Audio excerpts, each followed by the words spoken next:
So the key findings, Nick, elaborate on them for us, if you will. Well, people are really worried about the rising cost of owning a home.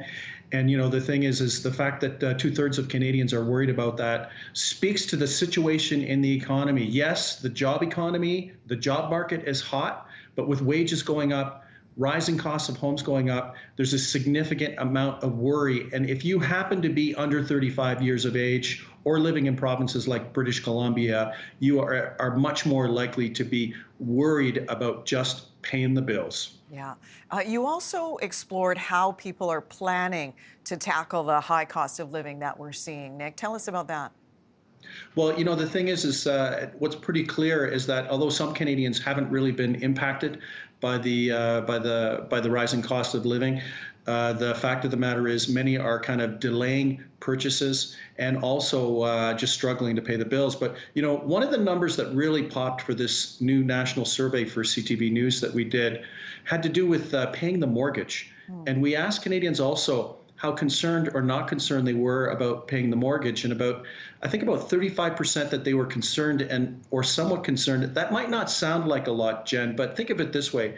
There are 30 million adults in Canada, according to Statistics Canada. If 35% of Canadians, that means there are 10 million people right now that are worried about whether they'll be able to pay the rent or pay the mortgage. And we talk about, the pandemic and how that was an epidemic. Well, we have another epidemic that's going on right now, and it has to do with many Canadians just struggling to pay the rent or struggling and worrying about paying the mortgage. And so, Nick, it doesn't bode well for the next few months, if not the next few years, because we know interest rates are going up. So did people overextend when money was practically free to borrow, and now it's time to pay the piper? Combined with rising inflation, everything is going up. Well, before the pandemic, the case could be made that some Canadians at least were overextending themselves in terms of the debt that was going on. But the interesting thing, Jen, is that in our tracking throughout the pandemic, an increasing number of Canadians reported that their personal finances had improved. And I think a lot of this has to do with the stimulus that the government put out during the pandemic and how that provided a certain level of stimulus.